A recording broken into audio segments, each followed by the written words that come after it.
हाय दोस्तों, happy Sunday. दोस्तों आज मैं बात कर रही हूँ एक साईफाई मूवी डिस्कवरी के बारे में जो 2017 में रिलीज हुई थी। अगर आपको एक ऑप्शन दिया जाए जहाँ पे इस लाइफ के जितने भी प्रॉब्लम्स है उनसे आप इजीली छुटकारा पाके एक नए अल्टरनेट रियलिटी में जा सकते हैं जहाँ पे आपको कोई भी रिग्रेट नहीं होगा और अपनी गलती आप सुधार सकते हैं। ऐसे ही किसी कंसेप्ट पे ये आधारित है, लेकिन दूसरे रियलिटी में जाना इतना भी आसान नहीं है। मूवी की औसम कहानी के लिए इसे IMDb पे 6.3 की रेटिंग है। मूवी की दुनिया में हम डॉक्टर थॉमस हार्बर को देखते हैं जो कि एक न्यूरोलॉजिस्ट साइंटिस्ट थे। काफी सालों के एक्सपेरिमेंट के बाद उन्होंने ये डिस्कवरी की थी कि आफ्टर लाइफ यानी इंसान मरने के बाद एक अलग दुनिया में चला जाता है। वो दुनिया भी इतनी ही रियल है जितनी आज की दुनिया। वहाँ पे आपको एक खुशहाल जिंदगी मिलेगी और ये रिजल्ट्स वो ओपनली पूरे दुनिया में बता देते हैं। अब जिसके कारण जो लोग काफी डिप्रेशन में हैं, जिन्हें कोई और मौका नहीं मिल रहा है, स्ट्रेस्ड है, वैसे लोग इस रिसर्च को अपना क्योर समझते हैं एंड सुसाइड करने लगते हैं। इनफैक्ट इस सुसाइड का रेट इतना बढ़ता है कि रोज लाखों में लोग सुसाइड करने लगते हैं, जिसके कारण सोसाइटी डगमगाने लगती है और उसका पूरा बैलेंस टूटने लगता है, क्योंकि अपने छोटे छोटे प्रॉब्लम से भागने के लिए लोग सुसाइड कर रहे थे। फिर डॉक्टर हार्बर को हम देखते हैं, वो एक इंटरव्यू देने आते हैं ताकि वो लोगों को बता सके कि आफ्टर लाइफ एक्चुअली में कैसी है, इसके बारे में कुछ पता नहीं है, इसीलिए इसे अपना क्योर मत समझिए। उसमें वो बताते हैं कि इंसान एक्चुअली मरने के बाद उसका जो कॉन्शियस माइंड रहता है उसकी कुछ ब्रेन फ्रीक्वेंसी यानी कुछ ब्रेन की इंफॉर्मेशन एक नए प्लेन ऑफ एग्जिस्टेंस यानी दूसरे रियलिटी में ट्रैवल करती है। लेकिन इस इंटरव्यू के आखिरी में भी एक इंसान अपने प्रॉब्लम से छुटकारा पाने के लिए उनको थैंक यू कह के सुसाइड करता है, जिससे सब शॉक हो जाते हैं और इसके कारण डॉक्टर इंटरव्यू देना भी बंद करते हैं और अपने प्राइवेट मेंशन में रहने लगते हैं। उसके बाद हम डॉक्टर थॉमस के बेटे डॉक्टर विल को देखते हैं। वो भी अपने पिता की तरह ही न्यूरोलॉजिस्ट साइंटिस्ट था। वो भी अपने पिता के साथ इसी प्रोजेक्ट पे काम कर रहा था, लेकिन जब सुसाइड का अकाउंट पूरे दुनिया में बढ़ने लगता है तो उसे गिल्टी महसूस हो रहा था, इसीलिए उसने अपने पिता के साथ काम करना बंद कर दिया। वो खुद इस प्रोजेक्ट को भी बंद करना चाहता था, लेकिन उसके पिता नहीं मानते, इसीलिए वो उनसे डिस्टेंस बना के रखता था। अब इस बात के करीब करीब 2 साल के बाद वो अपने पिता के मेंशन में वापस जा रहा था एक फेरी में बैठ के। वहाँ पे उसकी मुलाकात आयला नाम के एक लड़की से होती है। उसे देख के विल कहता है कि तुम जानी पहचानी सी लग रही हो। दोनों के बीच में बातचीत होती है, दोनों अच्छे दोस्त बनते हैं और इनकी जर्नी आइलैंड पे आके खत्म होती है। विल का भाई टोबी आके विल को अपने पिता के मेंशन में लेके जाता है, जहाँ पे डॉक्टर थॉमस ने सुसाइड करने वाले लोगों के लिए एक फैसिलिटी बनाई ताकि वो परफेक्ट लाइफ के तलाश में वापस सुसाइड ना करे, उन्हें इसी दुनिया में जीने का एक मौका दिया जाए। अब घर आने पर उसका एंड पिता का वापस आर्ग्यूमेंट शुरू होता है इस प्रोजेक्ट को लेके और नाराज होके वो घर के बाहर आता है। तभी उसे समुद्र में एक लड़की दिखाई देती है जो सुसाइड कर रही थी। विल भागते हुए जाके उस लड़की को कैसे तैसे बचाता है।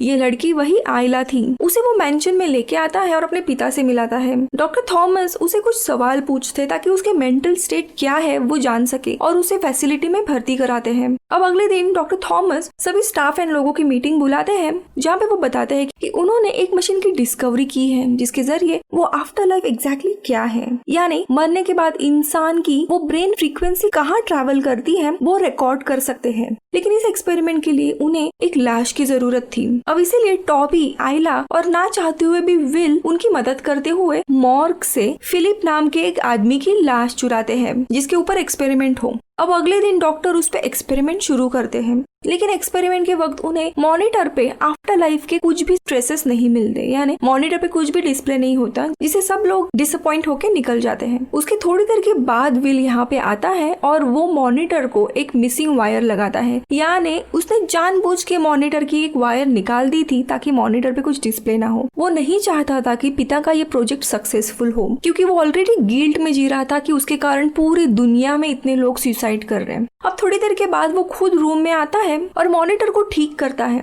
और तभी उसे मॉनिटर पे कुछ हलचल दिखाई देती है। दरअसल ये फिलिप यानी उस लाश के आफ्टर लाइफ का एक्सपीरियंस था। यानी फिलिप इस वक्त मर तो गए थे, वो एक लाश थे, लेकिन उनके ब्रेन की जो फ्रीक्वेंसी थी वो कहीं और टाइम में चली गई थी। उसी के विजुअल्स वो मॉनिटर पे देखने लगता है और हम देखते हैं कि फिलिप किसी हॉस्पिटल में ड्राइव कर रहे थे और वहां से एक हॉस्पिटल के कमरे और खिड़की के यहाँ पे वो आते हैं और एक बुजुर्ग इंसान से बातचीत करने लगते हैं। लेकिन तभी वहाँ पे एक औरत आती है और फिलिप को जाने के लिए कहती है। ये रिकॉर्डिंग विल देखता है और अभी विल को क्वेश्चन आता है कि ये एग्जैक्टली उसने क्या देखा, इसीलिए उस हॉस्पिटल को वो ऑनलाइन ढूंढता है और वहाँ पे चला जाता है, लेकिन वो हॉस्पिटल काफी सालों पहले रीमॉडल हुआ था, इसीलिए ना ही तो वो कमरा और ना ही वो रूम था। वो घर वापस आ जाता है।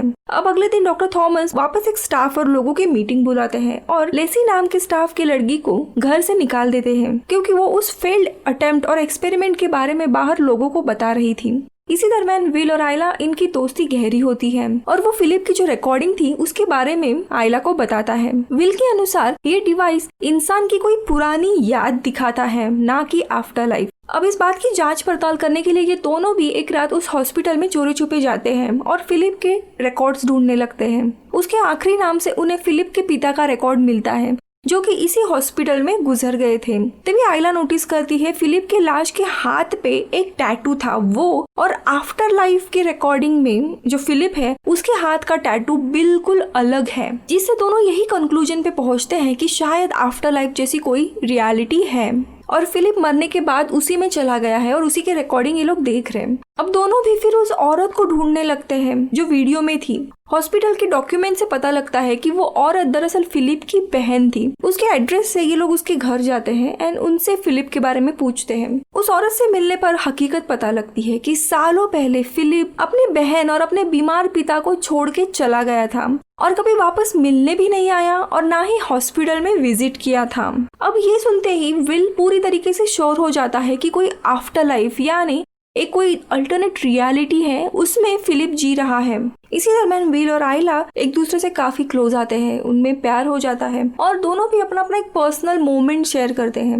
विल बताता है कि कुछ सालों पहले उसके माँ ने सुसाइड किया था क्योंकि उसके पिता माँ के लिए टाइम नहीं निकालते थे।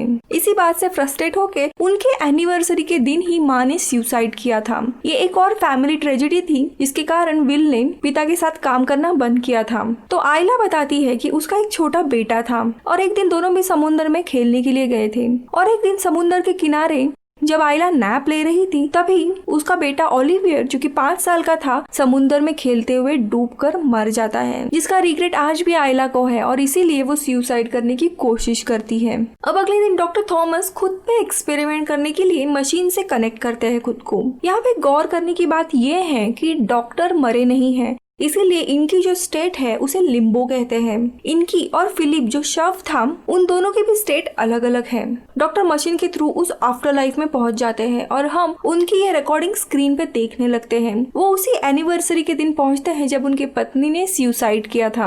उन्हें अपनी गलती सुधारनी थी, इसीलिए वो पूरा दिन अपने पत्नी के साथ बिताते हैं। उसे वो काफी रिस्पेक्ट के साथ ट्रीट करते हैं, इसी के कारण वो सुसाइड नहीं करती और बच जाती है और आगे आने वाले कई दिनों में वो अपने काम को प्रायोरिटी ना देते हुए अपने रिलेशन को संभालते हैं। यानी यहाँ पे उनकी जो गलती थी वो सुधारने की वो कोशिश करते हैं अल्टरनेट लाइफ में। होश में आने के बाद डॉक्टर थॉमस टोबी और विल को समझाता है कि आफ्टर लाइफ ये दरअसल एक अल्टरनेट लाइफ है, एक अल्टरनेट दूसरी रियलिटी जिसमें इंसान अपनी गलती सुधारने के लिए जाता है। यानी ये जो लाइफ है उसका प्रॉपर वही रेप्लिका वो लाइफ होगी, लेकिन यहाँ पे जो गलतियां की हैं वो वहाँ पे आप जाके सुधार सकते हो, अपने चॉइसेस बदल सकते हो, जिससे वो नई जिंदगी जी सकते हैं और अपने लव्ड वन जो भी गुजर गए हैं उन्हें वापस देखने का एक मौका मिल सकता है उन्हें। और यही सेम चीज फिलिप की भी थी। मरने से पहले उसे एक पछतावा था कि उसने अपने पिता और बहन के साथ ज्यादा समय नहीं बिताया, इसीलिए उसके अल्टरनेट रियलिटी में वो अपने पिता और बहन के साथ टाइम स्पेंड करता है, उन्हें देखने के लिए हॉस्पिटल चला जाता है। अब ये बात पता चलने के बाद इस एक्सपेरिमेंट का रिजल्ट तो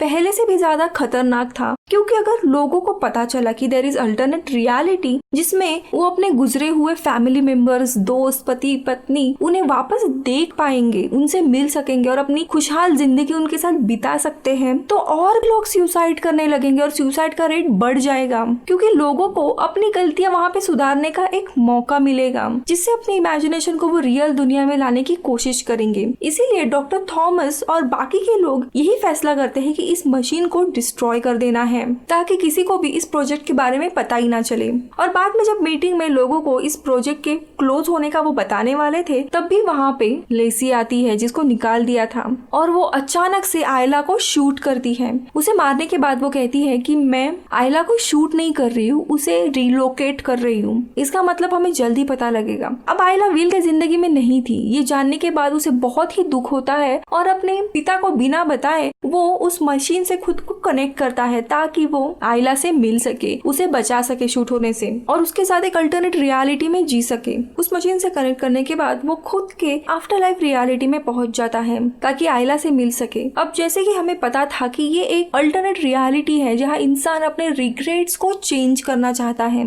इसीलिए विल को हम उस फेरी पे देखते हैं जहाँ पे उसे आयला मिलती है। और दोस्तों यहाँ पे मूवी का प्लॉट रिवील होना शुरू हो जाता है। सो कंफ्यूज्ड विल आयला को देख के पूछता है कि मैं यहाँ कैसे आया, मुझे तो तुम्हें शूट करने से बचाना था। तो आयला उसे बताती है कि ये मोमेंट जो है वो तुम्हारी मेमोरी है, मैं भी तुम्हारे मेमोरी का एक हिस्सा हूँ, ये जो दुनिया है वो तुम्हारी है और तुम अपने इस रियलिटी में काफी समय से फंस गए हो और बार बार एक ही लूप रिपीट हो रहा है। अब ये सुनते हुए विल और भी कंफ्यूज हो जाता है कि ये क्या बोल रही है और यहाँ पे मूवी का मेन प्लॉट रिवील होता है और आयला उसे कहती है कि देखो, रियल लाइफ में जब हम दोनों जिंदा थे तब हम पहली बार इसी फेरी में मिले थे। तुम अपने पिता से मिलने के लिए जा रहे थे, हमने इस फेरी में बैठ के काफी बातचीत की और डेस्टिनेशन आने के बाद मैं फेरी से निकल गई, लेकिन तुमने अपने विचार बदले, तुम अपने पिता के पास नहीं गए और उसी फेरी के साथ तुम रिटर्न अपने घर चले गए। तुम कभी फेरी से उतरे ही नहीं थे, लेकिन उसी दिन मैंने समुद्र में डूब के अपनी जान दे दी थी क्योंकि मुझे अपने बेटे को ना बचाने का रिग्रेट था। अब अगले दिन तुमने मेरे जाने की न्यूज पेपर में पढ़ी और तब से तुम पछता रहे थे कि काश उस दिन तुम फेरी से उतर गए होते और मुझे बचा लिया होता। तुम काफी स्ट्रेस्ड आउट हुए, डिप्रेस होने लगे, तुम्हारी लाइफ मूव ऑन होते गई और इसी डिप्रेशन के कारण तुमने सुसाइड कर लिया, ये सोच के कि शायद आफ्टर लाइफ में तुम मुझे बचा सकते हो। लेकिन काफी लूप्स के बावजूद तुम मुझे बचा नहीं पाए और हर बार तुम्हारे मरने के बाद लूप वापस इसी फेरी पे स्टार्ट होता था। तुम्हें पिछले लूप्स की कोई भी जानकारी नहीं थी, इसीलिए पता नहीं था कि मुझे कैसे बचाना है। लेकिन पिछले लूप में कुछ अलग हुआ। जब मैं डूब रही थी तब तुमने मुझे देख लिया था और तुमने मुझे बचा लिया था। तो वो कहता है कि नहीं, ऐसा नहीं है, तुम्हें तो गोली लग गई थी, तुम मर गई थी। तो वो कहती कि याद करो, लेसी ने मुझे मारने से पहले क्या कहा था कि मैं इसे मार नहीं रही हूँ, बस इसे रिलोकेट कर रही हूँ। यानी इस अल्टरनेट रियलिटी में वो मेरे कॉन्शियस ब्रेन के जो फ्रीक्वेंसीज थी, वेव्स थे, उन्हें जगाने की कोशिश कर रही थी, जिससे मुझे पता चले कि मैं बच गई हूँ और मैं अभी अगले रियलिटी में निकल सकती हूँ। इसीलिए अब ये लूप पूरा कंप्लीट हो गया है क्योंकि तुमने मुझे डूबने से बचाया था और इसीलिए तुम्हें भी ये सारी सच्चाई अब पता चल रही है क्योंकि ये रियलिटी अब इधर ही खत्म होने वाली है। यानी दोस्तों, हमने ये जो पूरी मूवी जो देखी थी वो दरअसल विल की आफ्टर लाइफ थी, यानी एक अल्टरनेट रियलिटी जिसमें उसका एम था कि वो आयला को बचा सके। दरअसल आयला और विल दोनों भी काफी पहले ही मर गए थे और ये मूवी के बैकग्राउंड से हमें पता लगता है और वो आयला को बचाने की कोशिश कर रहा था। उसी में हर बार वो लूप के अंत में मर जाता था और वापस लूप शुरू हो जाता था। अब दोस्तों ये सब कुछ आयला उसे फेरी पे बताती है और उसे धीरे धीरे पता चलने लगता है। अब दोस्तों यहाँ पे टॉबी और डॉक्टर थॉमस विल को बचाने की कोशिश कर रहे थे, लेकिन इसके बावजूद उसका हार्ट स्टॉप हो जाता है और वो इस लूप में भी मर जाता है। अब दोस्तों इस रियलिटी में उसका मेन एम था कि वो कैसे भी आयला को बचाए जो कि अभी बच गई थी। इसीलिए ये लूप कंप्लीट हो जाता है और उसकी जब आंख खुलती है तब वो एक नए रियलिटी में था। समुद्र के किनारे वो खुद को पाता है और तभी एक बच्चा जो कि आयला का ही बच्चा था वो डूबने वाला था, लेकिन विल उसे बचा लेता है और आयला से भी मिलता है। अब दोस्तों यहाँ पे पहले आयला ने बताया था कि दोनों को भी पिछले लूप का कुछ भी याद नहीं रहेगा, वैसे ही यहाँ पे होता है। दोनों एक दूसरे को नहीं पहचानते, लेकिन विल को धुंधली सी याद आती है कि शायद मैं इस लड़की को जानता हूँ और मुड़ के वो उसे देख के हंसता है। इसका मतलब यही है कि शायद दोनों भी इस अल्टरनेट रियलिटी में खुशी खुशी जी रहे हैं। तो दोस्तों ये था एक्सप्लेनेशन डिस्कवरी मूवी का, लेकिन इसके अलावा काफी सारे छोटे मोटे पॉइंट्स दिए गए हैं मूवी में, जैसे कि विल अपनी एक याद शेयर करता है कि जब वो 5 साल का था समुद्र के किनारे वो कुछ मिनट के लिए मर गया था और उसने एक लड़के को देखा था जो डूब रहा है। तो दोस्तों यहाँ पे डॉक्टर थॉमस ने यही बताया है कि टाइम ये एक लीनियर चीज है, यानी पास्ट, प्रेजेंट या फ्यूचर ऐसा कुछ भी टेंस नहीं आता उसमें। इसीलिए जब वो 1 मिनट के लिए मर गया था तब वो अचानक से उस रियलिटी में चला जाता है जहाँ पे ओलिवियर समुद्र में डूब रहा था। तो ये था एक्सप्लेनेशन डिस्कवरी इस मूवी का। अगर आप अभी भी कंफ्यूज है तो मुझे कमेंट्स में आपके डाउट्स बताइए, मैं रिप्लाई करने का जरूर ट्राई करूंगी। मैं मिलूंगी आपसे अगले वीडियो में, तब तक के लिए बाय बाय।